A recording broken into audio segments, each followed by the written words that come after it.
Okay, so today we're going to be looking at a unit from a digital light processing television. This is a really interesting unit. It's going to have a xenon lamp with power supply. It's going to have a color wheel. It's going to have a weird IC with a bunch of mirrors in it, and it's going to have a optics assembly that shoots it out. So let's take a look. Okay, so the first thing I'm going to look at is this xenon lamp. I already took out the screw, and I'm going to see if I'm able to take it out.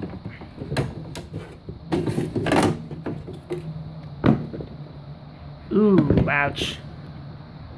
And it looks like that was the problem. You can see it's broken, and I think this is, I don't know if it's a mercury arc or a xenon, but that definitely looks burnt. I'll be right back. I'm going to show you what a good one looks like. Okay, so this is what a good one looks like. You can see the tube is intact, and if you look down there, you can actually see the bulb. I know it's really not the best. There you go.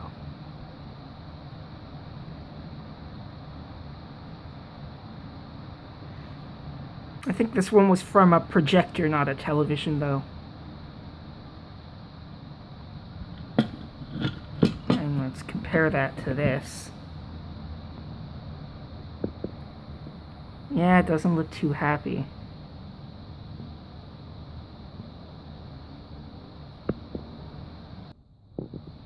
Okay, so right here is the power supply for the lamp. Look down there. It's a big switch mode supply. There is going to be a high amperage thing, maybe 40 volts at, I don't know, 20, 30 amps. And then there's going to be a high voltage starter supply.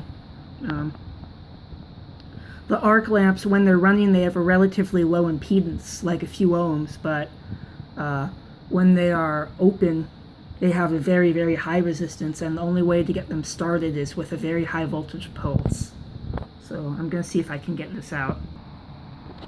Okay, so I've got the power supply for the lamp open now, and you can see it's pretty simple. We've got our input, which I think this gets a DC input from the main switch mode power supply. Gets a DC input into this cap, then you have your MOSFETs over here that are switching this big transformer, and you have some coupling caps. So the way this works is that you have the high current for the lamp that's going through a pulse transformer right here, and to start the lamp they discharge a capacitor through another coil in the pulse one to get it to start. Let me just draw that for you. Okay, so this would be the basic, very, very basic circuit of how the lamp igniter works.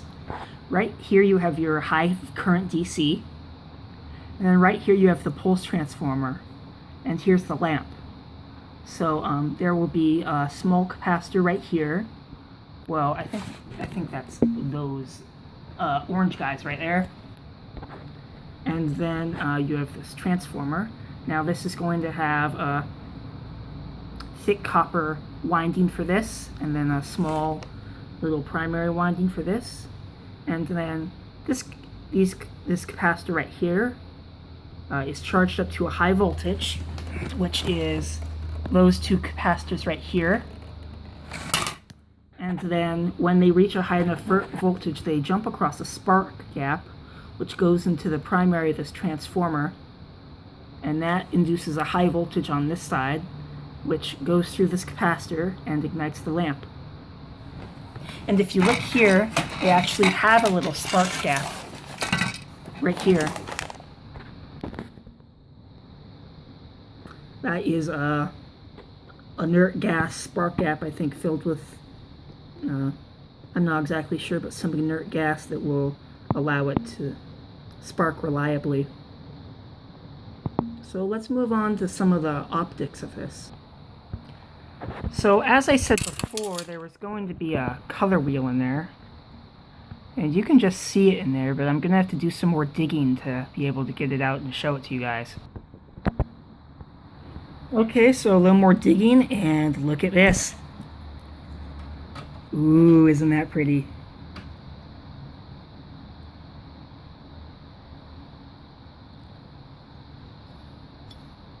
Oh, that's gorgeous. Wow.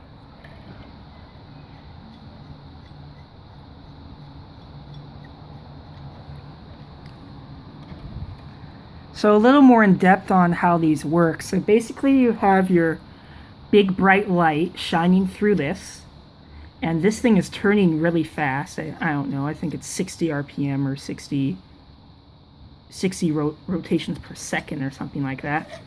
And then you have that light going into this chamber, and there's an IC in here. It's not really an integrated circuit, it's more of just a microchip with like thousands of tiny little mirrors. So what this will do is this will come along and say, for all of the red light in the picture, the big xenon lamp will go here, I don't know, mercury, it will shine through here, and then for all of the light, all of the, say, red of that image, the mirrors will turn on and they will shine the red light to those pixels on the screen. And then it will do the same for blue light and green and yellow and all of that stuff. And it will do it so fast that it looks like all of the colors are there at one time. So I want to do some more digging because I kind of want to see the IC now. So after some more digging, this is all we have left.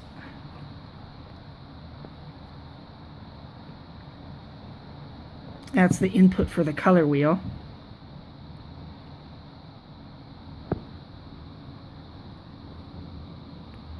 Maybe you can see some of the mirrors down there.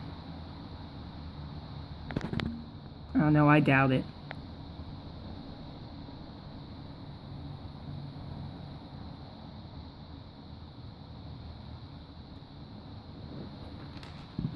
And I think that's the IC right there.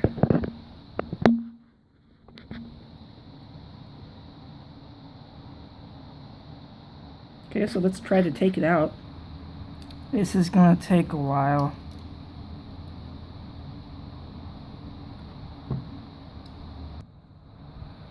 Okay, now that that's off, we can get our first look at the chip. I know it's really hard to see. You can probably just barely see it, but it's down there. Camera itself's getting in the way of the light, so that's kind of hard. There you can see it, a tiny little screen.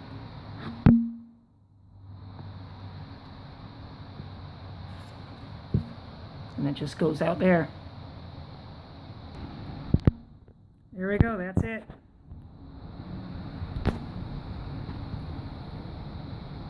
Tiny little thing. Just imagine all of those tiny little mirrors moving back and forth, putting each pixel where it's supposed to be. Jeez, I wonder how the hell I'm going to get this out. This thing's just has so many screws.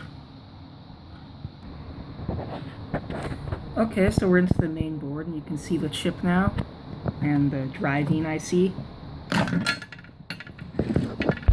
Ooh, it's its own branded chip. Look at that.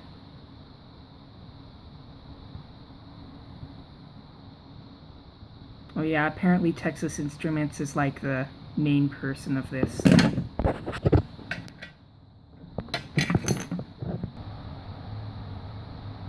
Yeah, so Texas Instruments custom chip, no surprise. I mean, I think Texas Instruments is one of the only makers of this. I think along with Hitachi and a few other ones, but I think Texas Instruments was one of the first ones to be able to get a firm grasp on this technology. Ooh, time to get excited. Well, there you have it, folks. Giant TV, all that's left of it. Tiny little chip. Basically, you're just watching this tiny little screen blown up like a few hundred times or something. That's cool. Focus. There you go. Nope. There you go.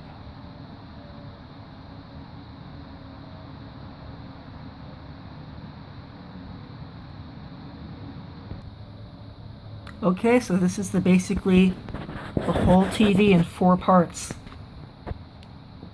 You have the light bulb that's blown. I'm actually not sure if this is a mercury or a xenon lamp. I think they traditionally use xenon, but I'm not sure. Your light, color wheel, your chip, and your lens. That's all that's in this TV. That's it.